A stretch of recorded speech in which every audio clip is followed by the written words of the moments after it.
Good morning students, how are you बेटा। आज बेटा हम कक्षा 4 का पाठ 8 हमारे शरीर में रक्त, क्या नाम है पाठ का? हमारे शरीर में रक्त होता है खून, पढ़ते हैं। खून का जैसे कि आपको पता है रक्त का हमारे शरीर में बहुत महत्व है। अगर खून नहीं होगा तो शरीर में बहुत सारी बीमारियां हो जाती है। अगर खून कमी हो जाती है हमारे शरीर में तो एक एनीमिया नाम की बीमारी हो जाती है खून की कमी से। कौन सी होती है? एनीमिया।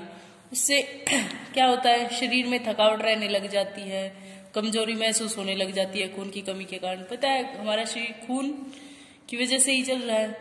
तो आज इसके विषय में हम खून के विषय में पता करते हैं कि हमारे शरीर में कितना क्या होना चाहिए, खून की कमी के कारण क्या बीमारी होती है, क्या दवाई लेनी पड़ती है।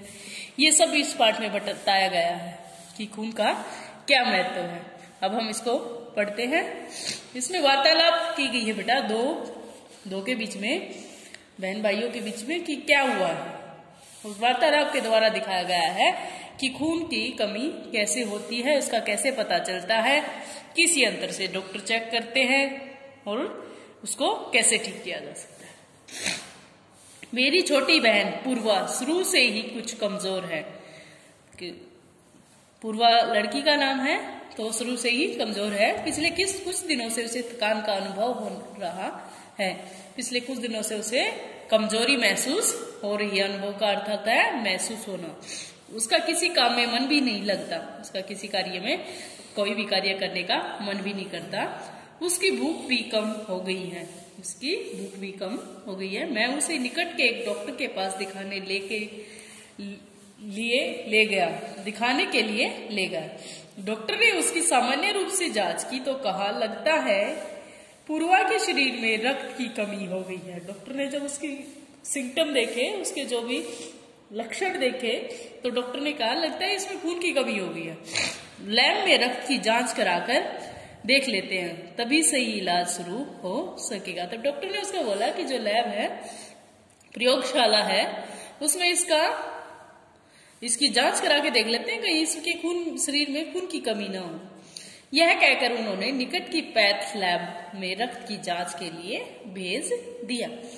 वहां की नर्स मेरी परिचित निकली। परिचित का होता है जानकार। वहां की जो नर्स थी वो पूर्वा के भाई की जान पहचान की निकली। वह देखते ही बोली, कहो धवल कैसे आना हुआ। वो नर्स देख के उसके पूर्वा के भाई को, उस पूर्वा के भाई का नाम क्या था? धवल। उसने कहा कि वो कहो धवल कैसे आना हुआ। मैंने उसे बताया कि डॉक्टर रवि गुप्ता ने पूर्वा के खून की जांच के लिए आपके पास भिजवाया है। तो पूर्वा का डॉक्टर कौन था? रवि गुप्ता। पूर्वा के भाई का नाम क्या था?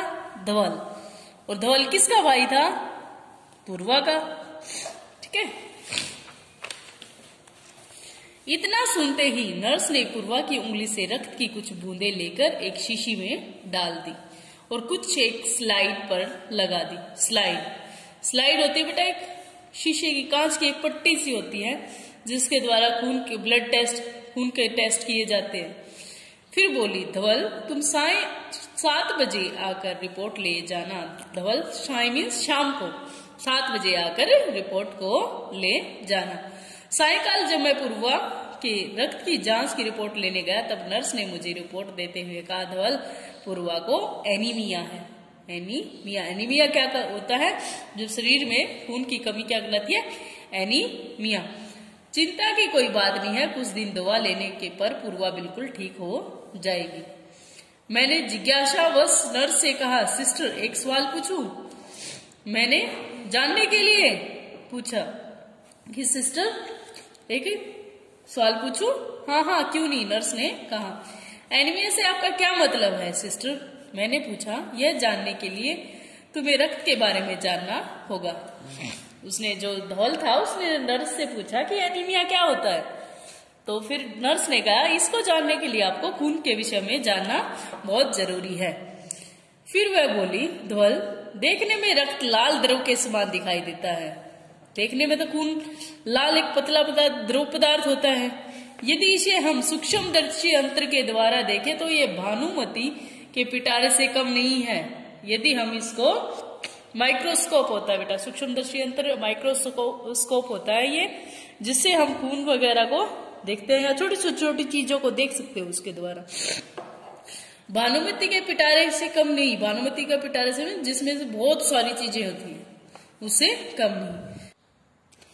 मोटे तौर पर इसके दो भाग होते हैं, एक वह भाग जो तरल है, इसे हम प्लाज्मा कहते हैं। दूसरा वह है जिसमें बड़े बड़े छोटे बड़े कई तरह के कण होते हैं, कुछ लाल, कुछ सफेद, कुछ ऐसे जिनका कोई रंग नहीं है, इन्हें प्लेटलेट्स कहा जाता है। प्लेटलेट्स क्या होती है? जिनका कोई रंग नहीं हो। ये कण प्लाज्मा में तैरते रहते हैं।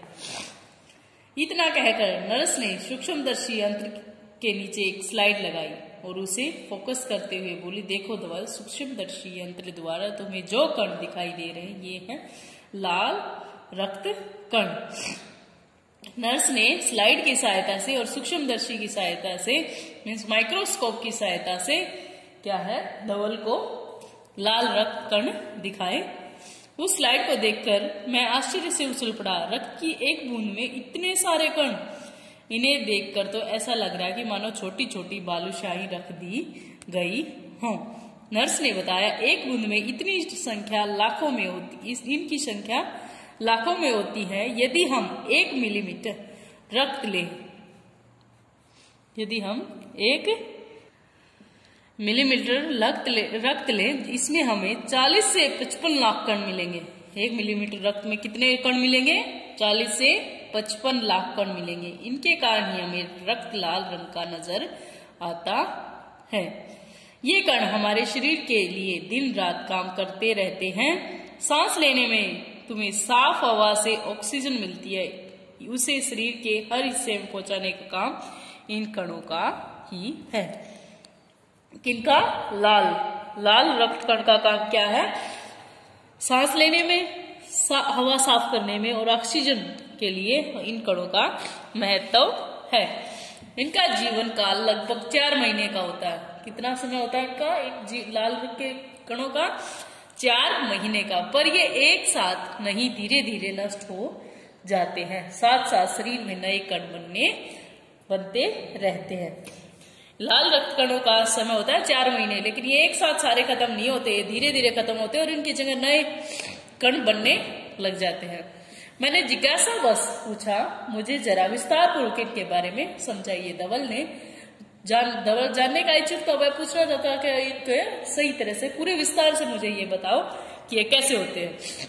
मैं समझाती हूँ। नर्स दीदी बोली, हमारी हड्डियों के बीच के मज्जा भाग में ऐसे बहुत सारे कारखाने होते हैं जो रक्त कणों के निर्माण कार्य में लगे रहते हैं। इसके लिए हमें प्रोटीन, लौह तत्व, विटामिन रूपी कच्चे माल की जरूरत होती है। खून बनाने के लिए किस चीज की जरूरत है? प्रोटीन, लौह तत्व, विटामिन रूपी कच्चे माल की। जब हम उपयुक्त पर्याप्त मात्रा में पौष्टिक आहार लेते हैं, तब ये पदार्थ हमें मिलते रहते हैं। हरी सब्जियों से, फल, दूध, अंडा, मांस आदि में ये तत्व पर्याप्त मात्रा में होते हैं। किन में होते हैं पर्याप्त मात्रा में? सब्जियों में, फल में, दूध में, अंडे में, मांस में, इन सब में ये तत्व उत्पन्न होते हैं जिनसे हमारे शरीर में रक्त बनता है। इनकी कमी से रक्त कण नहीं बन पाते। लाल कणों की कमी को ही अनीमिया कहते हैं। किनकी कमी को? लाल कणों की जब हमारे शरीर में कमी हो जाती है तो उन्हें कहते हैं अनीमिया। मैंने पूछा, अनीमिया के लिए कौन कौन से कारण जिम्मेदार हैं? धवल ने पूछा कि अनीमिया होने के क्या क्या कारण हैं। नर्स दीदी बोली, अनीमिया कई कारणों से हो सकता है। हमारे देश में इसका सबसे बड़ा कारण पौष्टिक आहार की कमी है।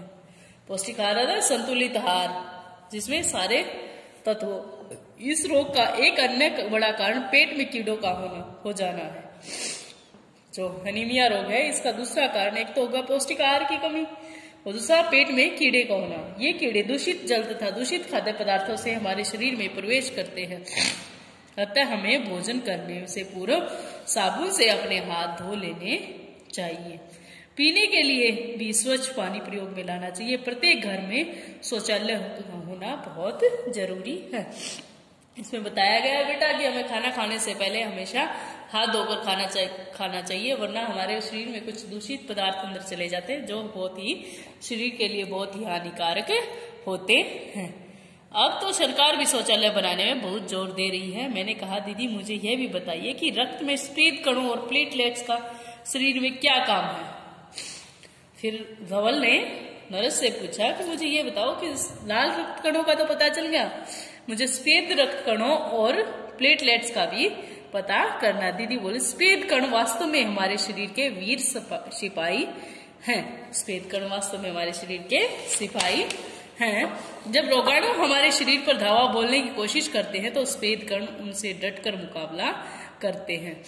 नर्स ने बताया कि जो सफेद कण है, जो हमारे शरीर में जो भी रोगाणु रोग वगैरह धावा बोलते हैं कुछ, तो उनका डटकर सामना क्या करते हैं, सफेद कण उनको रोकते हैं, उन्हें भीतर प्रवेश नहीं करने देते। ये बहुत से रोगों से हमारी रक्षा करते हैं। कौन करते हैं हमारे शरीर की रक्षा? सफेद रंग के कण। थोड़ा रुककर दीदी ने बताया, अब मैं तुम्हें प्लेटलेट कणों के बारे में बताती हूँ। प्लेटलेट्स चोट लगने पर रक्त जमाव क्रिया में मदद करते हैं। प्लेटलेट्स किस चीज में मदद करते हैं? रक्त, जब हमारे शरीर पे चोट लग जाती है तो खून बहने लग जाता है और एक थोड़ी देर के बाद वो बंद हो जाता है। वो किसकी वजह से होता है? प्लेटलेट्स की वजह से। रक्त के तरल भाग प्लाज्मा में एक विशेष किस्म की प्रोटीन होती है जो रक्त वाहिका की कटी फटी दीवारों में मकड़ी के जाल के समान एक जाला बुन देती है। प्लाज्मा में एक विशेष किस्म का प्रोटीन होता है बेटा, जो रक्त वाहिका जिसमें से रक्त बहता हो, कटी फटी दीवार में मकड़ी के जाले की तरह एक जाला सा बुन देती है। प्लेटलेट्स कण इस जाले से चिपक जाते हैं और रक्त का बाहर निकलना बंद हो जाता है। जो जाला होता है उस जाले में से निकलता है खून, लेकिन प्लेटलेट्स जब वहां पे जम जाते हैं तो क्या हो जाता है, वो खून बाहर निकलना बंद हो जाता है। मैंने पूछा, दीदी लेकिन यदि घाव गहरा हो तो खून बहता ही चला जाता है, ऐसा क्यों? ऐसी स्थिति में उस व्यक्ति को जल्दी से डॉक्टर के पास ले जाना चाहिए। कई बार डॉक्टर को टाके भी लगाने पड़ जाते हैं। डॉक्टर तक पहुंचने से पहले चोट के स्थान पर कसकर एक साफ कपड़ा बांध देना चाहिए। अधिक रक्त बहने पर कई बार खून चढ़ाने की जरूरत पड़ जाती है। दीदी ने मुझे समझाते हुए कहा, यह खून कहाँ से आता है? खून कहाँ से आता है? प्राय सभी बड़े अस्पतालों में ब्लड बैंक बने हुए हैं। लोग रक्तदान करते हैं। ब्लड बैंक में हर किस्म के रक्त समूह का भंडारण सुरक्षित रखा जाता है। मैंने पूछा, दीदी क्या मैं रक्तदान कर सकता हूँ? दीदी ने बताया, अभी नहीं, तुम छोटे हो। 18 वर्ष से अधिक उम्र का प्रत्येक स्वस्थ व्यक्ति रक्तदान कर सकता है। रक्तदान कौन कर सकता है? 18 वर्ष से अधिक उम्र का व्यक्ति। यह एक परोपकार का काम है, यह एक धर्म का कार्य है। हमारे शरीर में लगभग 5 लीटर खून रहता है। कितना खून रहता है हमारे शरीर में? 5 लीटर। रक्तदान में एक बार केवल 300 मिलीमीटर रक्त ही लिया जाता है। मैंने निश्चय किया, बड़ा होने पर मैं रक्तदान किया करूंगा। तब धवल ने मन में यह निश्चय किया कि मैं बड़ा होकर खून का दान करूंगा जो किसी के काम आए। अर्थात जब किसी को चोट वगैरह लग जाती है, उनका अधिक खून पाया जाता है, तो डॉक्टरों को खून की जरूरत होती है। वो कहाँ से पूरा करते हैं? ब्लड बैंक से। ठीक है, तो इस बारे में ये खून के विषय में बताया गया। बेटा क्या क्या होता है खून में, क्या क्या चीज होती है, इन सबको 2 बार पढ़ के देखना और कठिन शब्द को अंडरलाइन करना। Thank you.